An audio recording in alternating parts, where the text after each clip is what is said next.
Herkese merhaba arkadaşlar, kanalıma hoş geldiniz. Yepyeni bir videoyla karşınızdayım. Arkadaşlar, bugünkü videomuzda Türkiye'nin ünlü oyuncusu İbrahim Çelikkol'dan yepyeni görüntüler geldi.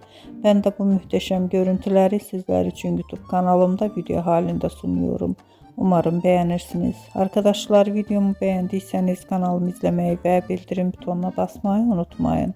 Şimdilik benden bu kadar olsun. Yeni videomuzda görüşmek üzere. Hoşça kalın.